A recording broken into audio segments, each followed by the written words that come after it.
What were you saying?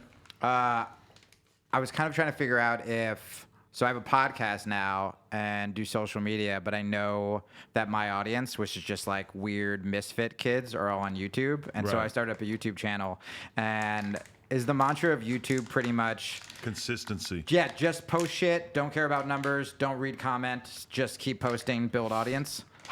I mean, it's a delicate balance because if you think about it, like for me, if I post, I noticed that if I tried to do in December, I tried to do Vlogmas where you do a different vlog every single day for a month. So this is what I was thinking about doing. Yeah. And it's like, I did it and then I felt, that there's like a level to which people are happy right now when they see me do an iPhone vlog. But Okay. that when I was doing one every single day for a month, they started to get kind of bored with it. The views kind of start to drop a little bit. But then there's a lot of YouTubers that I look at and, they get 1 million views per video, but they don't put out videos that often. They might do every couple weeks when they have a really good clickbait or a really good idea, so they know that's going to get 1 million views. And if I limited myself to only making videos that would get 1 million views, number one, that would eliminate almost every interview. Right. But in terms of just like making a video based around sure a this thought, guy is going to get you 1 million views. and it could happen. But I mean, it's just kind of like a decision to be made. Do you want? My attitude has always been, I'm going to put out a ton of content,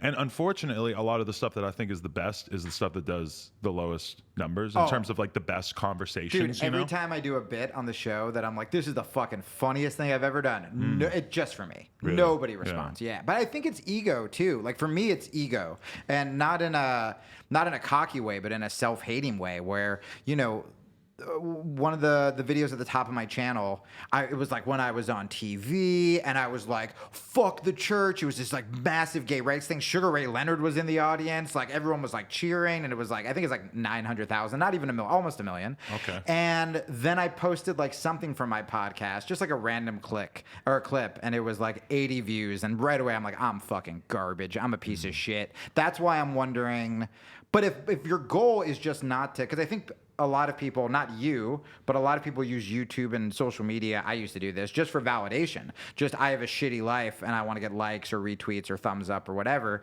And I think if I'm not doing it for that, and if you're just doing it like you do to build an audience, then I think it's consistency. I mean, yeah, I think consistency is huge. And I think, if you have a breakout hit, which, sometimes the YouTube algorithm smiles upon you. Like the way that they describe that it works is that basically you have like your bar that your average video is going to hit. But then if you so say every single time I put a video out, it does about 150,000 views on average, let's say for my personal channel. But if I then then I put out a video that had a really good thumbnail that was like, who's the next big, is this the next big SoundCloud rapper? Right. So that good thumbnail got that video to the point where a large percentage of my audience watched it. Yeah. So then YouTube takes that as a sign and says, okay, we're going to jam this down the throat of a lot of people who are not subscribed to you. So in that sense, it's very important to just be consistent and to just keep going, because you never know when you're going to get that big outlier hit. And those big outlier hits are the ones that will then build your audience to the point where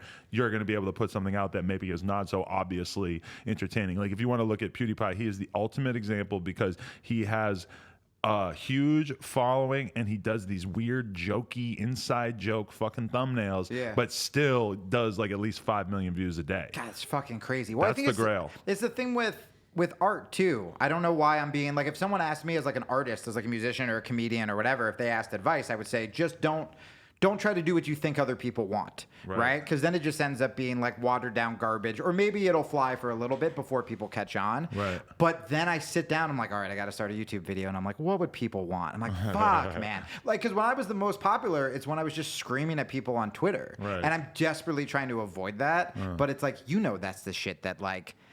Yeah, anything that agitates people. It's the same thing with like the fake news bullshit on Facebook. It's like, stuff that agitates the fuck out of people is the stuff that's going to ultimately do well, because, fake news is more sensational than straight news. I was thinking about this the other day about how fake news, I think a lot of people think is just a Republican Donald Trump term, God, so they hell no. ignore it, and it's fucking not. Like, the reason Trump could get away with it is because the media has been full of shit forever. What I was thinking about recently, and I don't know your thought on this, but I met my girlfriend's conservative family this weekend, so we talked a lot about, within like 5 minutes, we were talking about religion and politics, and I was like, what am I doing? If I was going to meet the family of my girlfriend and they had very different political views than me, then I would probably try to avoid really talking to them about politics. Dude, it just didn't work. It was kind of the best. No, Really? I think Okay. we became closer because of it. Because here's the thing.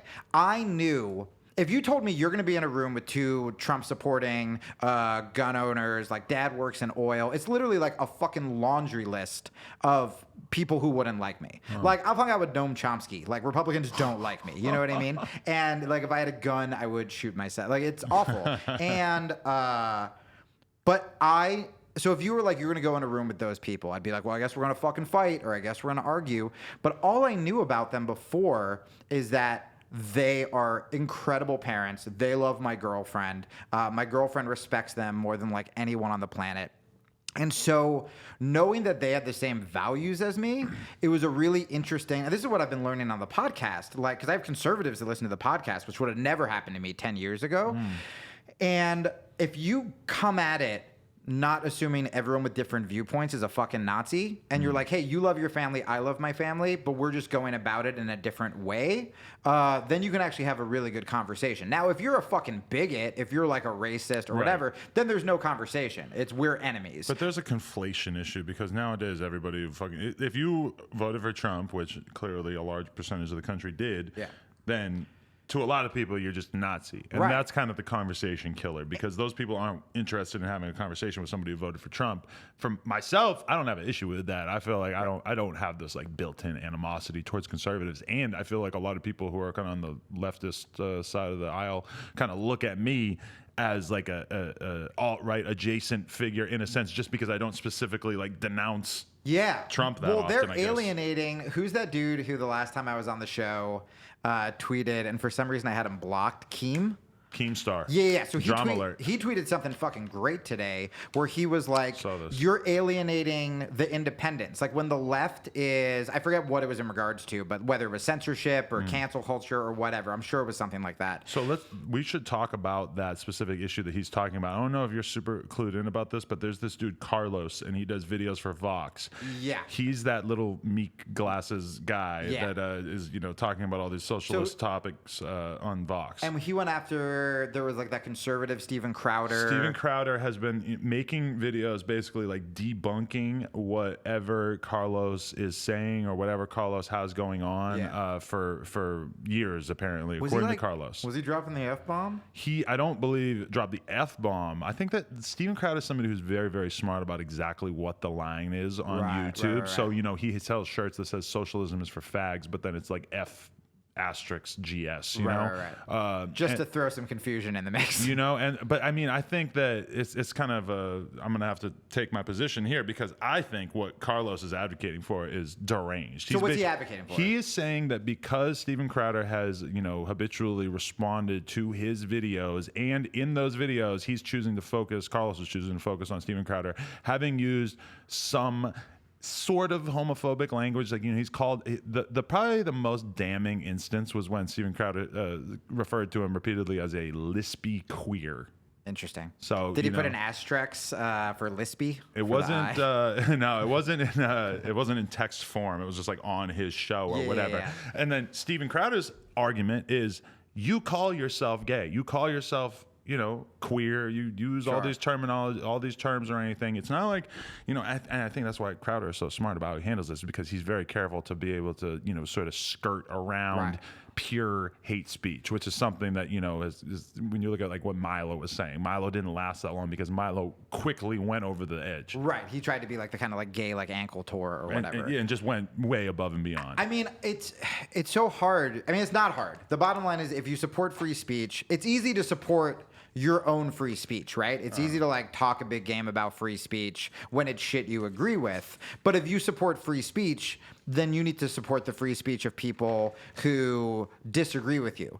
With that said, I don't fucking know what it's like to get the shit kicked out of me and be called a faggot. Like, I don't think Crowder should be censored at all, but I do think that if you have a big audience and you're not necessarily responsible for that audience, but if you are like constantly berating one gay person, I think here's where I think the left fucks up. I think where the left fucks up is like they go, oh, if you support Hillary or if you criticize Hillary Clinton, you're a sexist. It's like, fuck you. That is more infantilizing to Hillary Clinton. That's saying, oh, you can't criticize women. You know what I mean? Like Hillary Clinton supported wars which killed thousands of women. Like first rule of feminism, like don't kill the fucking women. Don't bomb them. I think that you should be able to call out people's policies. I think if you're not calling out a gay Vox reporter because he's gay. You just read this.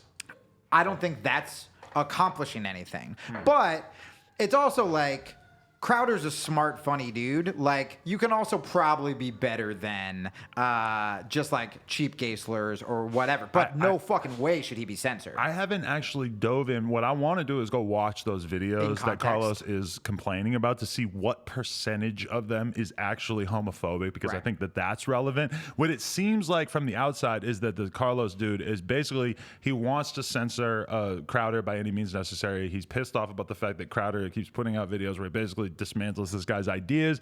And you know, it's again, it's a conflation problem where the actions of Crowder's fans are being viewed as if they were his actions himself. Because you know, Carlos was posting screenshots of him basically being doxxed, being you know, text bombed by hundreds of people, everything like that. I mean, but the left does that too. It's like easy, all the time. It's just one side feels more righteous about it. I mean, the bottom line is social media is just like a playground of fucking sad delinquents, whether you're on the left or the right. The left does, I mean, the best example is when the left got Roseanne fired, when Roseanne called that woman an ape, right? The black woman, Valerie Jarrett. And then everyone on the right was suddenly talking about free speech, free speech, free speech. And then like 2 fucking weeks later, the right finds those old jokes of James Gunn, the guy who directed Guardians of the Galaxy. He's a big lefty.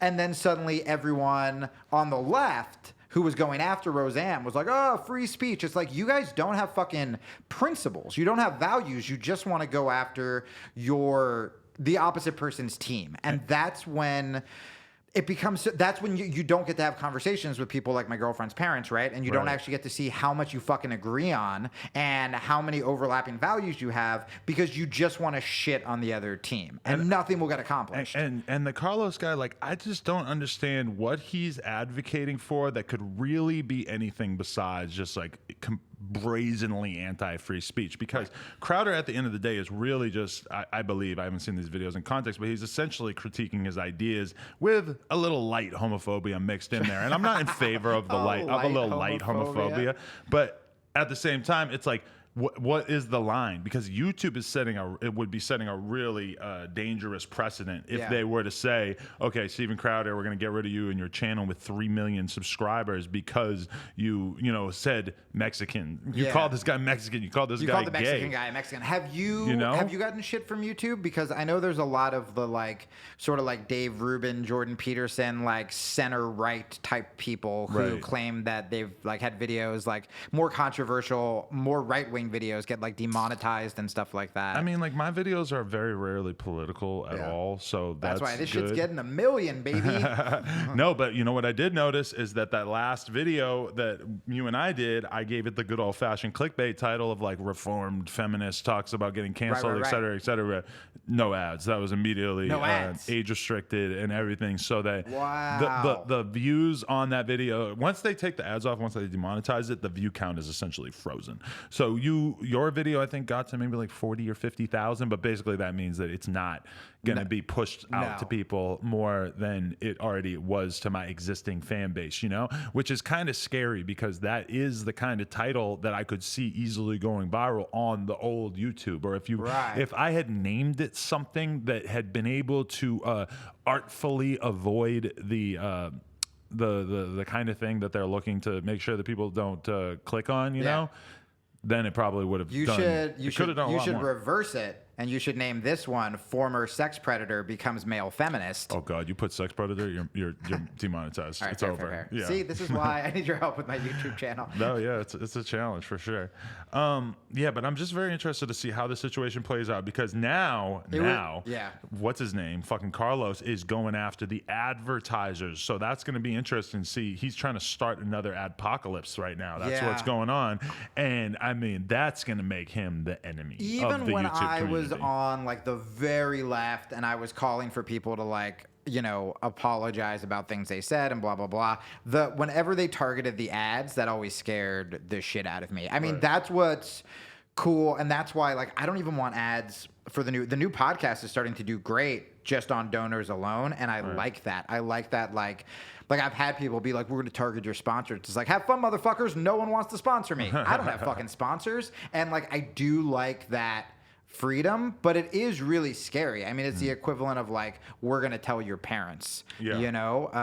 And even to take it further, this whole idea of like people not being able to come back once they're canceled. How, you know, I think right now, whether you like agree or disagree with what Louis C.K. did, well, no one's like agreeing, but whether you think what Louis C.K. agree did, with him jerking off in front of a bunch of your coworkers. Whether you're pro coworker jerking off or not, Gotta hear both sides. it's kind of like the fact that he's doing clubs now and people are protesting and threatening the clubs and all this stuff. It's like, do you just want this guy to like die and not provide for his kids? Right. Because the left, rightfully, as I am still, is like very pro prison reform, right? Like our prison system is fucking gross. Like we house mainly nonviolent drug offenders. We're not actually trying to rehabilitate people, which they say it's what it is. I mean, we're putting people. There was a kid. I was just reminded of this. Jay-Z was talking about this a while ago, where there was the kid who stole a backpack in New York, didn't have trial, was put into solitary confinement in Rikers Island, which is torture. Yeah. He was in there for over 30 days, got out, killed himself.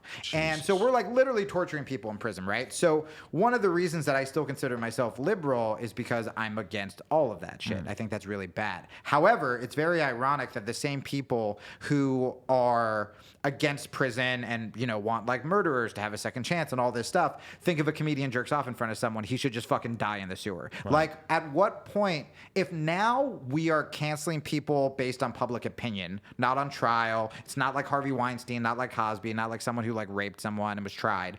But if we're trying people on public opinion, then how do they know when their sentence is over? Like, how do they get to come back to make a living? And for me, it was the temptation was there where I was only getting offers from conservative places.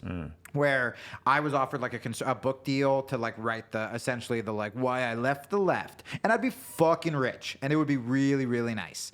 I could see that doing well. Yeah, of course it would, and then I would be a Fox News pundit. It would be great. And I had nights, man. I had nights where I was like living on a couch, and I was like, I'll fucking check out this Ben Shapiro guy, and I'm like, nope, I'm still not. Like, You couldn't go for it? I couldn't go for it. I like seems like a nice guy. He emailed me once about an article I wrote. But, Really? What'd he say?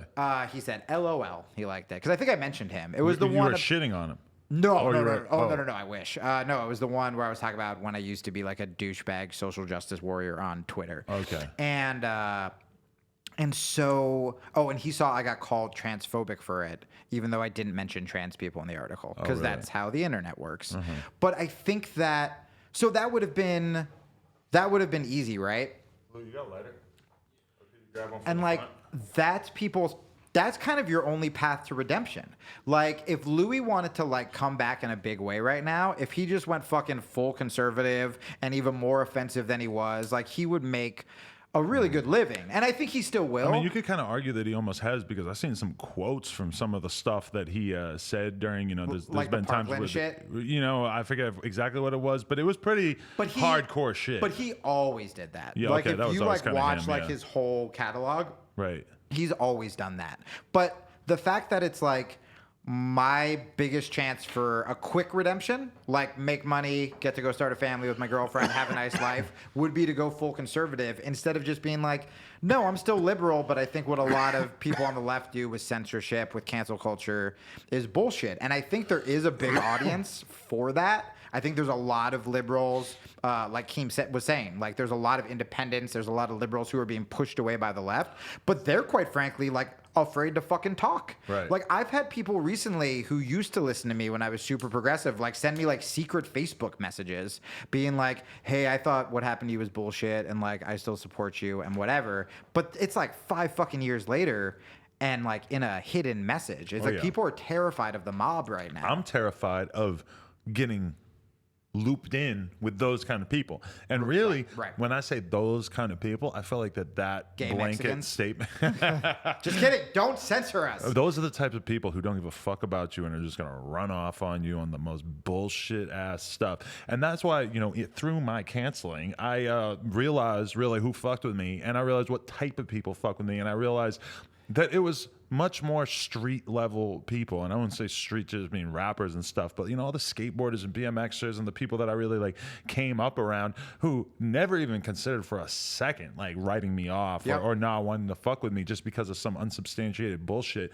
And that was like, you know, kind of a revelatory moment of like, why am I pretending to be friends with a lot of these people who clearly don't give a fuck about me? But that's kind of like the mainstream Hollywood outlook on life is just to be this sort of judgmental piece of shit. The same shit, the exact same thing happened to me where when I got wrapped up in the political world, I kind of bailed on my stand-up roots. And, you know, I was talking about like, I mean, my old interviews, like there was a period in time when I was going overseas. And I'm only saying something positive about myself because it'll get negative very fast. But like all the reviews were like the next Bill Hicks, George Carlin. Every interview I gave, I was like, censorship can suck a cock. Like I was very blatant about that. But then once I felt like my comedy career started failing or plateaued and I was getting this really big political following, I kind of like everyone was like, well, we should talk about this comedian who said this offensive thing. And I jumped on board. And so a lot of like my heroes and friends like Doug Stanhope and Joe Rogan and all these guys, like we got into big arguments about it. And so I was like, fuck comedy. Then my, just like you, like my canceling happens. Wait, you had an argument with Joe Rogan because you basically said fuck comedy? Like what was that like? Yeah, it was. In what context were you saying fuck comedy at that time? So Daniel Tosh made that rape joke where he told a woman in the audience, she goes, rape isn't funny. So this is the way, here, this is your classic like Twitter. Yeah, this is your classic like Twitter fake news thing. So what all the liberals get, our like daily intel, like our facts is Daniel Tosh tells woman, it'll be funny if you got raped by 5 guys. And so we're all like, fuck Daniel Tosh. What actually happened and what Rogan told me the last time we hung out, the last time I did his show, which was great. The whole story was Daniel Tosh shows up at the Laugh Factory to do like a fuck around set. Daniel Tosh goes to the audience. Hey, what should I talk about? Some fucking douchebag guy goes rape. Then Tosh actually makes what I think is a really subversive anti-rape joke. He's like, oh, right, because rape's totally funny. We can talk about the shame. We can talk about the blah, blah, blah, the blah, blah, blah. And everyone laughs. Like, killer joke, right? Then the woman goes, rape's not funny. He goes into comedian mode, says it'll be funny if you get raped. She leaves, cries, writes a blog. And then next day, it's Daniel Tosh loves rape, or whatever the headline is. Right. But all my side got was the first part. You know, we didn't get that, hey, he's doing a club set, he's fucking around. He made a subversive anti-rape joke, then some woman screamed some bullshit, and he shot back at her, which is what you do at a comedy club. I'm sure if he had more time to prepare, he would have thought of something else. But my whole team was like, Tosh has to be shut up, not censored, but like I think there actually was a campaign to like get Tosh canceled and like, you know, write to Comedy Central and stuff like that. But at the very least, they want to, you know, have their Twitter party. Have their Twitter party. And so, like, I jumped on it. And, I mean, I never said anything too bad. Like, I said, if Daniel Tosh has the right... Because I was on MSNBC with, like, a panel of comedians. But I definitely took the, like, feminist side over the comic side, where I said, you know, if you're... Like, he has the free speech to make, kind of like the Crowder thing. Like, you have the free speech to, like, call him a lesbian Mexican. I have the free speech to call you, like, a fucking bigot, whatever, right? Like, it should work both ways. I didn't call for anyone to be censored. But then Rogan and I just got into this, like, huge fucking debate about feminism. On Twitter? And, like, no, on his show. Oh, about, okay. like, rape statistics and... This was during your interview? Yeah, not the recent one. No, not the Oh. redemption one. You had 2. This was like, I was on a couple times, I think 3 or 4 times. Oh, sure. All right. But this was the time before. But anyway, so going back to what we were talking about, I lost a lot of my friends. Like Rogan and Stanhope, like these guys who I really looked up to. were like, he sold out comedy for like this weird political feminist world. Right. And it was true. But then when my canceling happened, and then the way I work is if I feel like I failed, what I used to do was instead of taking any responsibility, I would just be like, fuck them, you know? So fuck comedy. Comedy always sucked. I don't watch comedy. It's just like comedy is like dead to me because I feel dumb and I feel like I failed. And so then when my canceling happened, all these like journalists, all these like intellectuals who would call me to get them like on TV and shit like that, bailed on me so fast without checking on me. People who knew I was like suicidal, everything, my friends, my family, not my immediate family, but like, you know, and then the people who called to make sure I was okay were like Rogan and Stanhope. And it was all these comics that I trashed as like, just like street punks who hate women. And it's like, no, what I forgot is amazing about comedy is just like delinquents and misfits and outcasts who are just more fucking honest than a lot of people. That's how I feel about rap. Yeah, exactly. Where it's like everyone has those fucking thoughts. It's just they have the balls to say it. And actually the reason that it was so easy for people to go after me was because I stopped being that honest, vulnerable person and started being this self-righteous political person who was casting judgment on other people so I didn't have to look at my own shit. So when someone like that gets burned, it's like, fuck that guy. And I get that. But then once, the comics and the artists like had my back, I was like, yeah, like these are my people. But you would think that free speech is the kind of thing that we should all agree upon. But now, I mean, we're clearly in a situation where free speech, where social media being regulated is in our face. We have people like Carlos calling for YouTube to basically take down Crowder's channel just because of, you know, his language that really is not so homophobic as he's painting it to be. And then at the same time, now they're investigating Google and Facebook. They're talking about breaking them up. It seems like in all of this, we're going to, I mean, I think the best thing that could happen is if there were to be some kind of standard that wasn't just us appealing to Twitter, Google, Facebook, to ask them who should be, who should be shadow banned, who should be promoted. I mean, it should be, if you're calling for violence against people, no good, right? And I mean, the argument about like homophobia and stuff could be that by using that kind of language, that's going to inspire people to, but what we should be doing, this is why, like we were talking about jiu-jitsu before we went on the air. I feel like everybody needs to get like punched in the face once in their life or needs to get in a fucking fight. Because I think if we just handled this, like just if we handled all this stuff just a little tougher instead of going to like mommy and daddy or like taking our shit and running away or trying to get someone canceled, like what would have been really fucking cool, and again, like I'm a straight dude, I don't know what it's like, but what would have been really fucking cool is if Carlos, right, is his name, is if he had a conversation with Crowder about it. But see, that's what's funny is like, let's debate the points. When he showed his doxing of all the messages that he got, the messages were debate Steven Crowder. Like, that's what they were flooding him with. Yeah, and if Crowder would do it with good intentions, and if it was like, hey, dude, we can debate about these points, but so you know, when you are telling your audience, when you're calling me like a little fucking queer in front of your audience, maybe you would never do anything. Maybe you're a good guy,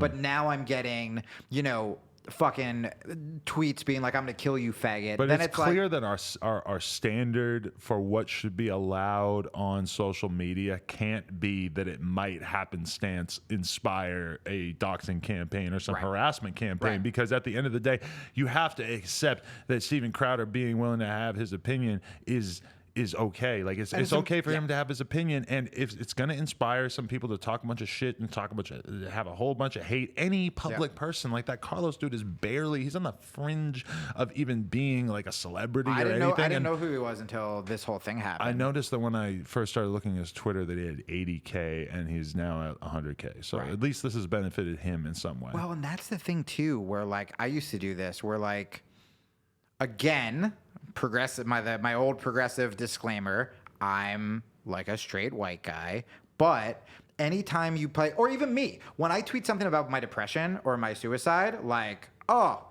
I get the fucking loveliest comments. Like, it is a good day. When you play the victim, you're rewarded.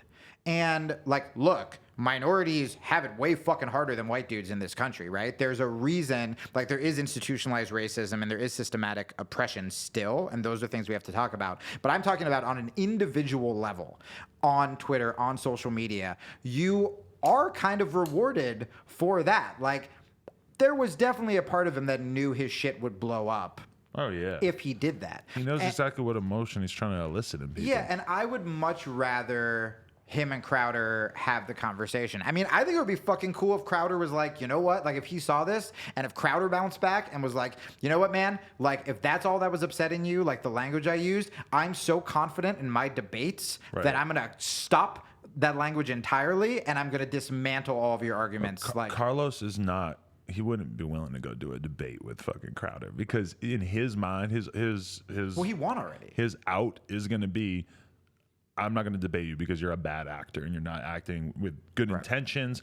I mean, the amount of issues that they disagree on, it's hard to even imagine where they would start to really debate. Like, I can't even imagine what it would look like, to be honest. I know. Well, I mean, I don't fucking think Alex Jones should have gotten banned. Because here's another reason.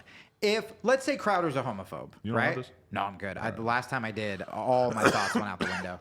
That's what it's for, yeah. Every time I smoke, I'm like, this is going to make me sound smarter. And then I'm just while I was talking into earlier, it did kind of occur to me, like, you are not particularly verbose at this moment. Or at least because I'm kind of stepping outside of my comfort zone when I talk about the Steven Crowder and Carlos thing. No, if we're going to sit here and talk about rap, I could be high as fuck. It's all good. That's my sandbox that I'm used to being in. Yeah, nothing is more of a buzzkill than like getting high and someone bringing up like the military industrial complex and you're like, no, I don't want this. I'm not talking. I've been on acid and had girls start talking about fucking stuff like that around me and start talking about politics, saying stupid shit. This was one time, obviously. It's not like something that constantly happens. What girl is this? No, but these girls, they were just talking, and they weren't just talking about that. They were talking about rocks and signs and special rocks that have powers. I don't believe in any of that. And I'm sitting here fucking off acid, just like thinking in my head, like, this is the absolute worst place for you to be. I had a girlfriend who she did like Reiki, and there was just no way. Like I had to end it because I was just like, I can't support like what you like. There was witchcraft. there was part of me. She like asked what sign I was, and I wanted to be like, I'm a Taurus, which means I'm stubborn, and I'm a Pisces moon, which means I think astrology is fucking dumb. Like at one point, I remember we got into a fight because she like pushed her dog off the bed, and I was like, yo, go easy on the dog, and she was like, it's okay, we have an understanding because like I knew her in a past life, and I was just like, this is why I'm leaving LA. No. This is literally why I'm leaving LA. I cannot date you if you're gonna say shit like that. Hell no. If you're gonna abuse a dog and be like, it's cool, I knew her in a past life. I beat the shit out of her, the dog, in a past life. Oh my god! But I would tell her I'm gonna beat the shit out of you because we have an understanding of our past life. In a past life. But yeah, with Alex Jones, so let's say Crowder's a homophobe, right? I don't want him going underground. If he's like a real homophobe, which I don't think he is, I think he was like trying to be funny. If he's a real homophobe, I don't want, this is the Alex Jones thing. It's like, yo, Alex Jones fans were saying scary enough shit when they were in public. You ban them from public platforms and you just like send them into the fucking sewer. Like, I don't want, and then by the way, they're right. Like all of these arguments about, fake news, censoring the right wing, like now they are right. We are doing that. And once we start doing that, it's a real fucking slippery slope where what's going to constitute hate speech, right? Yeah. If calling a gay man gay and calling a Mexican man Mexican and acknowledging that someone has a lisp, if this is how low the bar is for hate speech, we're going to have a lot of problems going forward. And I agree that some of that stuff is sort of unbecoming. But here's the thing, is that the 30-second clip that Carlos posted on Twitter, maybe it's a minute long, it looks offensive, but it's not that offensive. And that's digging through all of his videos to try to paint this picture of him as being as bad as possible, as him being this homophobic monster. And I just disagree with the conclusion that Carlos seems to have come to, which is that he says YouTube is a place designed for people who want to do stuff like this. YouTube won't do anything. He says that YouTube won't do anything about it because they make so much money off of Crowder. I would acknowledge that probably 90% of Crowder's videos are demonetized. He talks about it all the time, how he has to do the mug club thing because he doesn't make any fucking money. I know how much money I make from YouTube videos, I would imagine his situation is far more dire. It's definitely not a greed thing on YouTube's part. It's a free speech part because YouTube knows it's a slippery slope. If they ban Crowder after they just banned fucking Alex Jones, it's going to look really weird and really bad, and there is no equivalent on the left. No, and it's like, use this new attention you've got to make your own YouTube show and to debate his points and to be fucking better. Like, that's the whole... what's that cliche? Like, the only way to beat bad speech is with better speech or whatever. Yeah. And I understand he doesn't want someone making videos about him all the time, but if you're going to make videos talking all the time, then you got to accept that some here and there somebody's going to dislike you. Dude, and that's the thing. I mean, I have people, and like, I fucking hate it. Like, I'll have people still either jokingly or like on Twitter, whether they're verified or not, be like, hey, weren't you like accused of like rape? Exactly. And you want to just be like, can I sue you? Because no, fucking absolutely not. That's not even close. And like, I sit there staring at it, and my first thought is like, how do I get rid of this? How do I stop that person? Like, this isn't true, whatever. And then you just have to realize like, there's fucking nothing you can do about it. And like, it is weird though, because those people who are saying that about you are usually probably people that aren't getting that much attention for what they're saying, or you know, this Carlos dude is having Crowder's massive army who are very motivated. Right. So I acknowledge that I don't necessarily understand. But I mean, I've had people saying completely untrue things about me that got thousands and thousands of retweets, and it's that's how you say. You know, is there an appeal feature coming at some point where I could say, oh, I'm not a convicted rapist, like this tweet that has thousands of retweets says, you know, because it's like I can't. What am I going to point out that? I can't even acknowledge it because it's going to draw more attention to it. I know. But if I say no, actually, I've never even had a conversation with a police officer about any of this stuff. I've never been arrested. I've never had any serious actual accusation made against me. It's just anonymous accusations in the press. Is that going to get the tweet deleted? Right. And does that even help? Like, is that fake news? I thought about that. This girl, she was actually well-intentioned, so I wrote her back. She's like, have you ever talked about it? Have you ever responded? And by the way, for any of your listeners, like, I wasn't even accused of, like, accidentally groping. It was literally, like, consensual one-night stands, but I was this jerk-off feminist Yours guy, was closer on the spectrum to the Aziz Ansari thing. Not even. Because, like, the girls that I hooked up with in my thing, they said I treated them very well.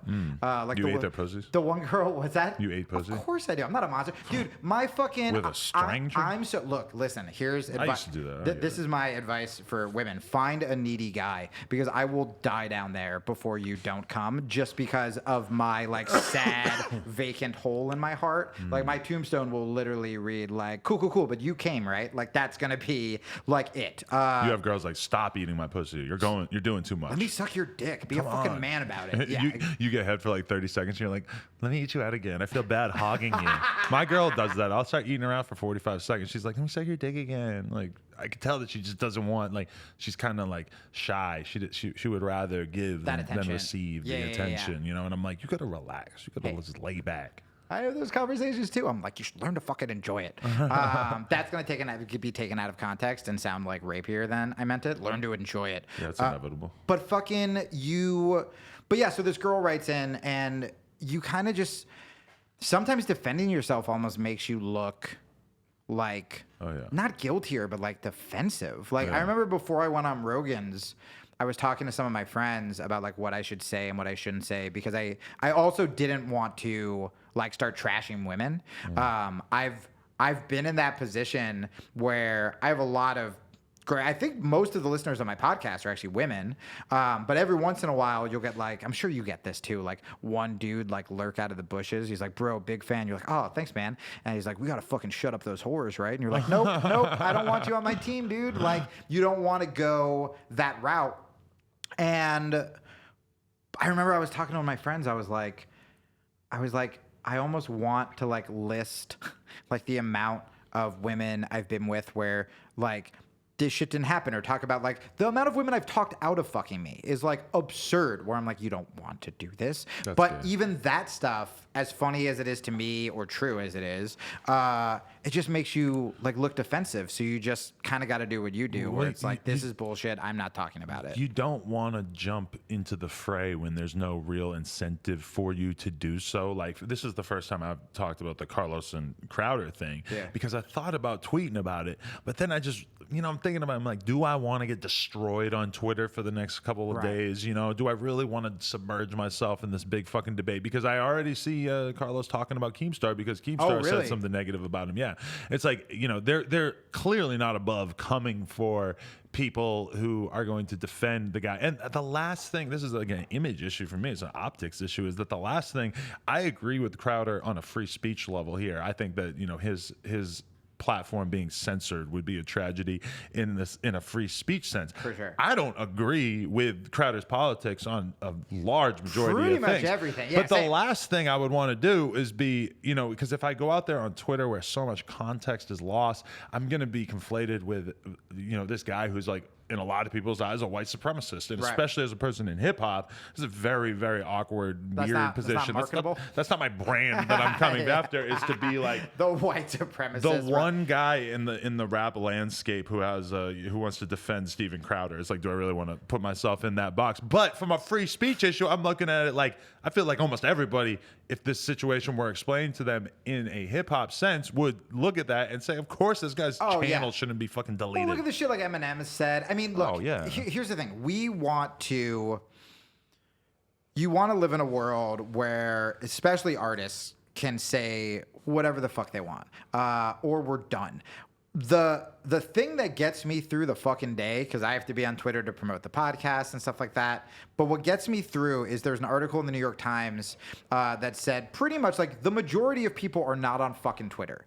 And the majority of liberals do not subscribe to this whole like cancel culture. They're just like old-fashioned fucking liberals. Like, take care of the poor, don't bomb a bunch of poor brown people, go for it on abortion. All done. Right. They're not trying to look up like 10-year-old tweets that Kevin Hart made that could be homophobic, right? So Twitter isn't real life. I mean, when my shit happened, as minor as it fucking was, Twitter feels so, and social media in general, this is why these kids are killing themselves. I would be fucking dead if I grew up with social media. Right. I mean, I almost got catfished and kidnapped because someone on AOL Instant Messenger pretended to be Mick Foley, my favorite pro wrestler, and he was gonna train me. Like, wait, and he was gonna try to... Oh, he's gonna train me to be a hardcore wrestler. But then you later realized... Yeah, I met the real Mick Foley. But you're sure that this guy was going to kidnap you? No, that but you're just he wanted to assuming? like meet and train me and was saying he was Mick Foley and I was like 16. Holy shit. And so he this is so pathetic. He named me. He was like, you should be hardcore Don Lee because you have a martial arts style. The fake one. Yeah, the fake Mick Foley. So then when I met real Mick Foley, I was like all confident. I was like, you may know me as hardcore Don Lee. And he was like, what? He's like, what the fuck are you talking about? And I was like, on AOL Instant Messenger. And he was like, oh, you have to stop talking to that man. Holy like, that shit. is not me. I knew this girl that got catfished by a dude pretending to be Bam Margera for like years. No. Yes. And his picture was just, he wasn't pretending to be Bam Margera. He was pretending to be whatever dude in a different state. Yeah. But he was using a picture of Bam Margera. And this girl apparently was culturally fucking stupid enough that she didn't know who Bam Margera was. No. And years of her life on this. Years.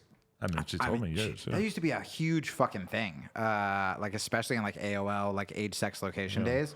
But anyway, so I would have died on social media.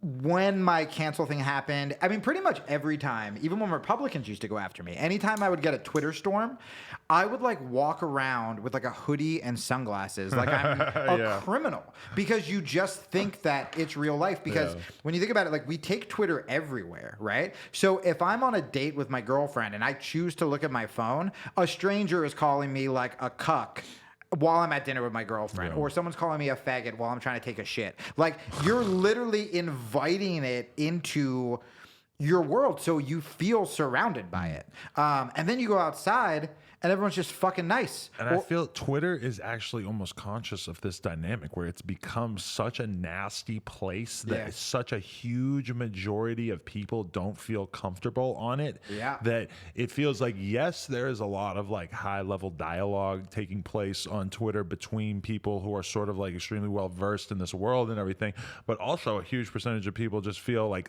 when you look at celebrities, it used to be super common for celebrities to just live their lives on Twitter. Yeah. Now they do it on their Instagram story, on their Instagram, much more. Yeah. And it's such a different platform because, okay, let's say I post a fucking a photo or a video that somebody finds offensive, and the most influential, loudest, most ridiculous feminist comments on my post. Yeah. It's not going to get that much attention, but if that same person quote tweets you, it's fucking game over. People are just, and this is very much associated with Twitter more than the other social networks, that this is where the dragging takes place. Oh, yeah. I mean, Instagram is where you just go, like, I've never got, for the amount of shit that I get, my Instagram is heaven. It's just like my fucking cat and like inspirational quotes and jujitsu videos and shit. But Twitter, it's a garbage pile. And these voices know that all they have to do is be loud and target advertisers, target celebrities, target networks. And these corporations will capitulate to their demands. That's why I think the Alex Jones thing was so bad, right? What Alex Jones did with Sandy Hook was not good. Crowder using homophobic language is like a step below that. Also not great. But if we just keep going in that order, then we're just going to get to the point where, like, what if you just disagree with someone politically, they get banned? And that shit's really scary. And you know, Twitter doesn't feel like a healthy place for a lot of this dialogue. There's just a lot of things that might pop into my brain that would seem like something worth discussing. Even like the conversation we've been having about, like, you know, women basically having their songs written for them in rap music. Yeah. It's like, holy shit, I know what I'm doing. When I say something about that, I know that I'm stepping into a fucking landmine field, where a minefield, that sounds better. Yeah. Where it's just, you know, if the right person decides to quote tweet me and say "fuck you," it's going down. Oh, it's horrible. It's over. I know. I think that. I mean, not that it's over in any significant sense, because I don't give a fuck. But it's just not gonna bother me. But I know that my Twitter is gonna be madness. I wish that. I mean, I think that's why podcasts are so popular now. I mean, like the podcast I'm doing now, it's like I literally will have like 17-year-old gay punk kids write in, and then like a 50-year-old conservative. Because the only place that I'm writing for is like Quillette, which is a little more conservative. And then I have like my old fans who know me from like, you know, this shit or Rogan or comedy or music people or whatever. And, you know, like I've done shows with like Talib Kweli, who's like as left as you can get. But now I'll only be invited on like conservative shows. Talib's music is a lot better than his Twitter. Talib's music. His music's great. He's had great music. I don't know about right now. He has great music. His Twitter. When he's beefing with Sam Harris, they were going back and forth. A couple years ago. Going back? Oh yeah, I remember that. They were going at it. And it was white supremacists, this and blah, blah, blah, that. He was going in. Talib versus Sam Harris. It's almost kind of surreal to think that happened. I'm trying to get both of them on my podcast, because Talib's done it before. And now the conservatives listen. I just want to get them the fuck off Twitter. Are you aware that you walked in on a little flip freestyle earlier? No. That's what that was. That's what that was? That was pretty epic. There was part of me that I like heard it and was like, God, I have to follow this by being like, let's talk about politics in a nuanced fashion. Like, I mean, what nobody's watching live right now, so you're pretty safe. Good, but great. Man, watching him freestyle was a fucking glorious thing. He really crazy. is. I mean, he's a legendary freestyle champion, so he was just having me throw beats on. He was just going for it. I mean, he's stupid experienced with the freestyle thing. It's like you have to have balls, rhythm, musical talent, poetry skills, and be like as funny as like the best comic. Like it's all of those things at once. But you see it when you watch somebody like a little flip freestyle, where it's like he's rhymed every syllable with everything 5 million times. So anything that he says, there's like a and bank. then he then has to spit another bar that rhymes with it. He's got 5 million fly sounding things that he could say off top, because he was saying so many funny, great fucking lines. I'm sure some of that stuff has been said before in some of his million, because he's talking about having like 1,500 songs on his hard drive right now. I mean, these guys are like ridiculously prolific when they want to be. Well, one of my favorite freestyles I ever heard, and he actually came on the show before he blew the fuck up, was Donald Glover, because Donald Glover comes from an improv background. He's like an improv comedy background. So it's like you put the musical talent behind that, and then just the balls to just be funny on the fly. And it's like, dude, I think a lot of musicians are funnier than comedians. I think a lot of comedians are more insightful than journalists. I think, you know, it's weird that sometimes, you know, there's that phrase like all rock stars want to be comedians, all comedians want to be rock stars, and like there is truth to that.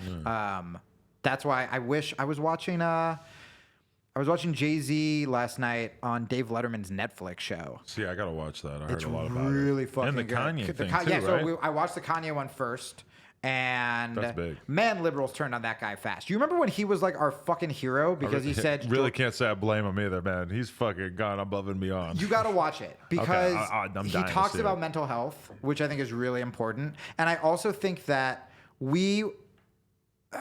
if we feel a vacancy in our life, we want celebrities to like fill that vacancy, where we want people to be these sort of infallible spokespeople for us. So when Kanye, after Hurricane Katrina and the incredibly racist response to Hurricane Katrina, when Kanye looked into a live CNN camera and said George Bush doesn't care about black people, it was like, this dude was our hero. I mean, we were just filling up stadiums with refugees and black people were drowning in the streets, and it was fucking atrocious. And Kanye was the only one to say it.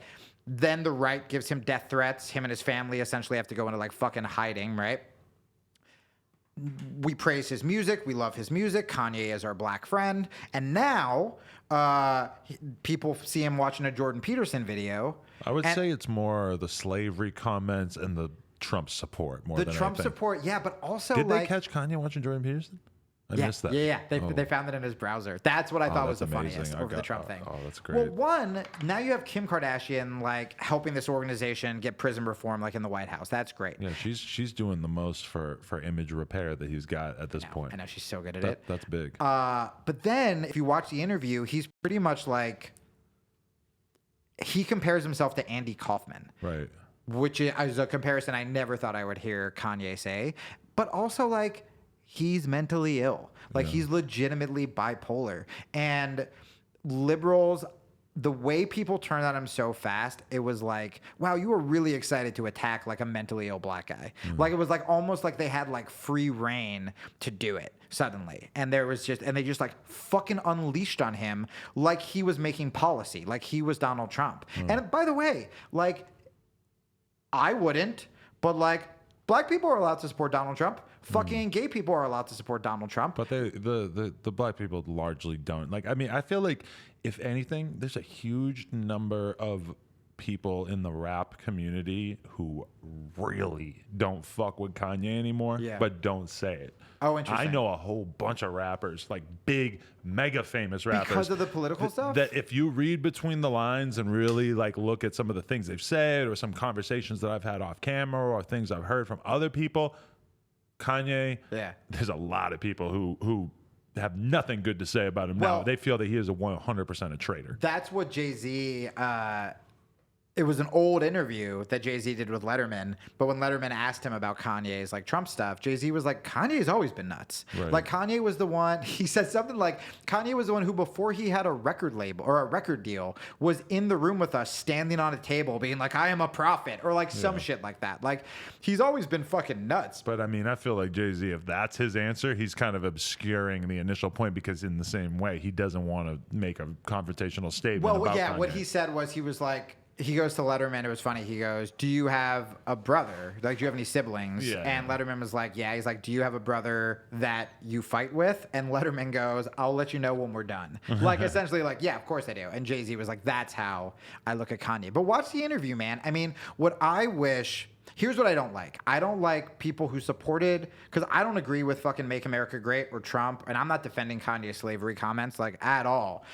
What I'm seeing is the smug liberals on Twitter who loved Kanye when they were towing their line, suddenly being like, he's fucking crazy, I'm not going to listen to him. And it's like, you can say he's fucking crazy, I hope he gets help.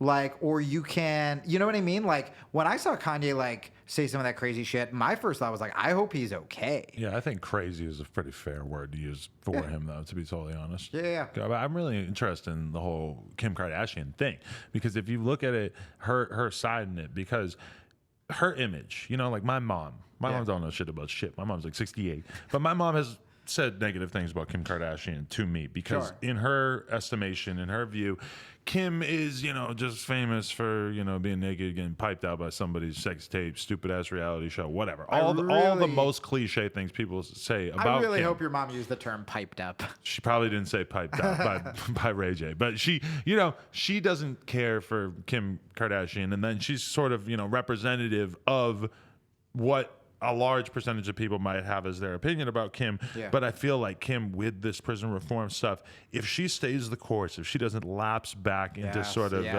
having the image that she had previously, she could very easily steer the conversation about her so that it's almost impossible for anybody to have a conversation about her without acknowledging all this amazing work that she's done.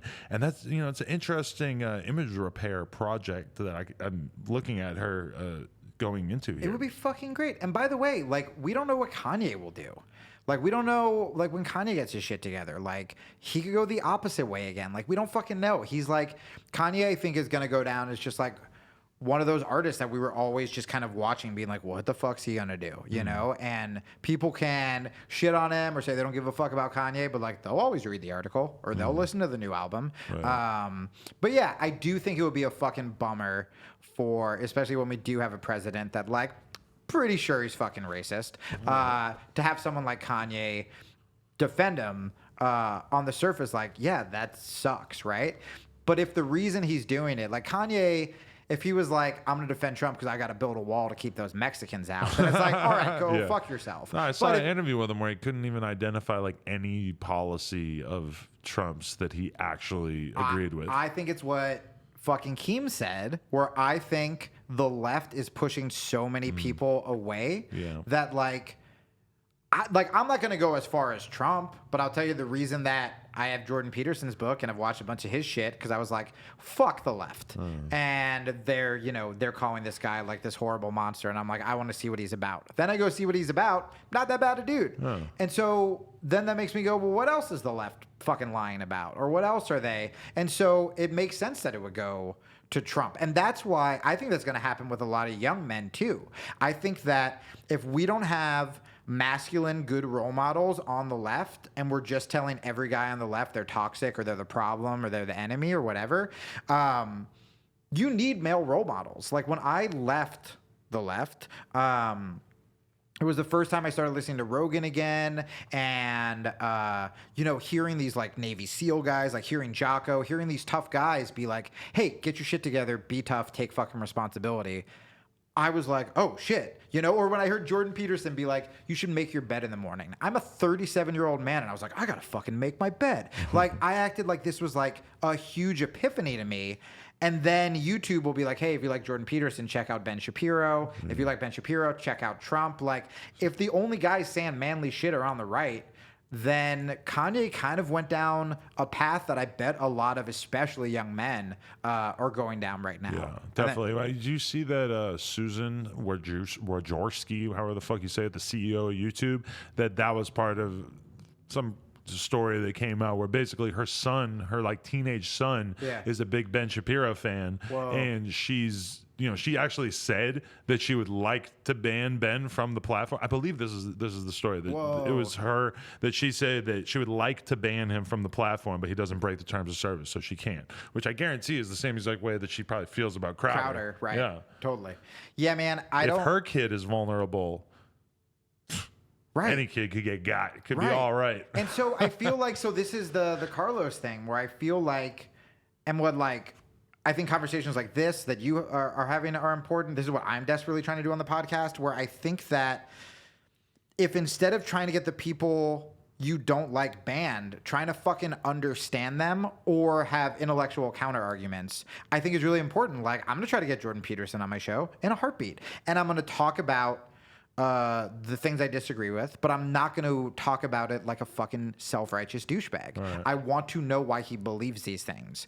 And then you can start to see similarities in what you believe, and then you can have a conversation, and then you can find gray area, right? Abortion's a perfect example where if I only call pro-life people woman haters, and pro-life people only call me fucking baby killers. No one's gonna get anything done, right? But if both of us can come together and be like, hey, sex education is so fucking bad in America that the first time I jerked off, I thought I broke my dick because like I didn't know what cum was. I had no fucking idea. Like I just thought I was dying. I was trying to like push it back in. Wow. Like I literally had no fucking clue. So if we could have good sex education, isolate this clip. If we could have good sex education and teach kids about condoms and birth control and all that stuff, now you're going to have far less abortions. But instead, we're not having that conversation. We're going, you either have to be on our side or you're on their side. You're either a baby killer or you're a woman killer. And it's like, hey, why don't we just figure out what will cause less abortions? Right. And the answer is that. Let me ask you this. Why are you leaving LA? What's going on? I'm leaving LA to mental health, but also like, I mean, I'm probably not going to talk about this in any other shows, but like rebuilding was fucking hard, man. Yeah. Like I went from a screaming social justice warrior making a shitload of money to like losing everything, like all my fans and friends and money and all this stuff. So moving out of LA, one, is going to be a fuckload cheaper.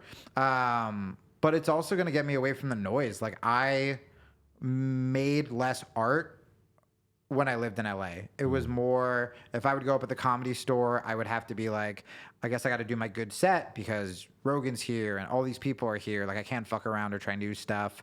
Or I would be like, what do people think about me? Like, does this person think I'm like a creepy guy? Or does this person think I'm like alt-right? Or, you know, so much shit was in my head. And I feel like getting out of here and going to like a quiet hippie town and just focusing on the podcast and writing and maybe even doing stand-up in like a local scene and remembering why I like art, that it wasn't because I want some fucking agent who's going to ignore my phone calls to see me, but it was about connecting with an audience and building an audience and saying controversial things or whatever. I think it's kind of going to re-energize me where I'm like, I've been like suicidal as soon as like yesterday. And I just miss making things. And the podcast is really starting to take off. And I think that my girlfriend just quit her job to help work on it. And I think if I heard this great quote that was creativity comes from constraint sometimes, or constraint can breed creativity.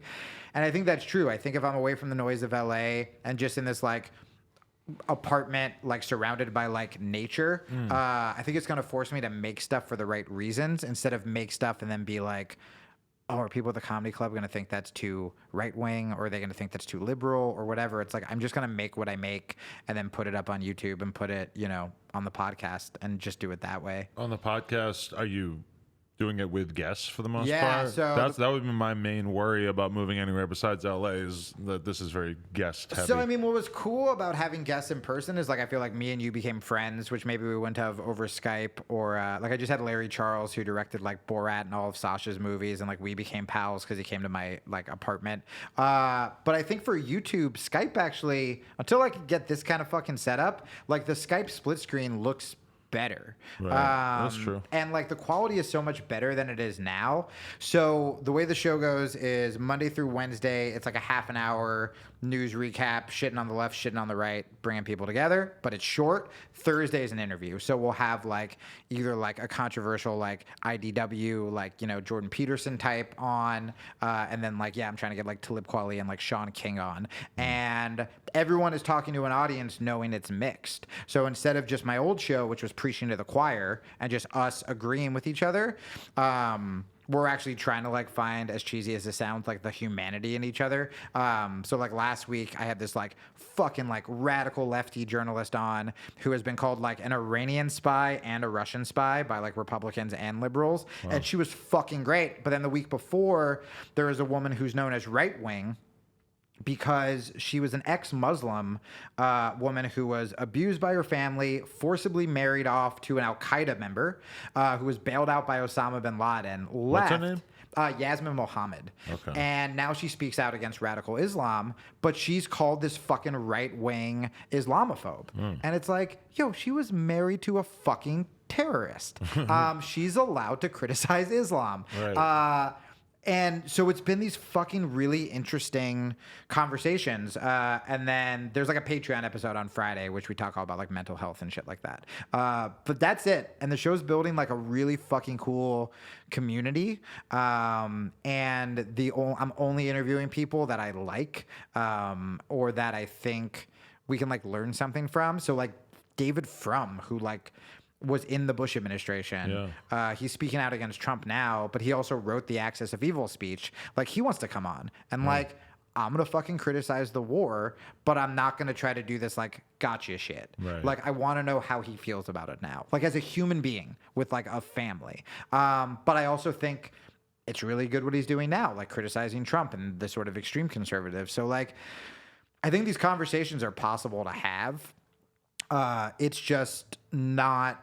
It's not as sexy. Like, the show doesn't grow as fast. If I went on Twitter right now and was like, David Frum, you're a cunt, and a bunch of Iraqis are dead because of you. Like, oh, God, it would blow up. It would be so popular. The cool thing is once people listen to the show, they stay. And they become, like, obsessed with the show. But, yeah, getting it out there is tricky because I don't want to be starting shit on Twitter. Like, I want to, like, enjoy my life now. So, yeah, that's why I'm glad I get to plug it and talk about it here. No, happy to do it. What's it called? Jamie Kilstein Podcast. It's free on iTunes, Stitcher, and Spotify. JamieKilsteinPodcast.com just has all the links to make it easier. And I wrote a blog about how badass John Wick was, which is also on there. I gotta watch that. I haven't seen any of them. Oh, it's so fucking good. I saw it twice in 2 days. Wow. Okay. You gotta run, right? Yeah, I gotta go. But last time I was on, your fucking people were awesome, and like some of like the most hardcore fans are the people who found me here. So yeah, all my social media is on that website too.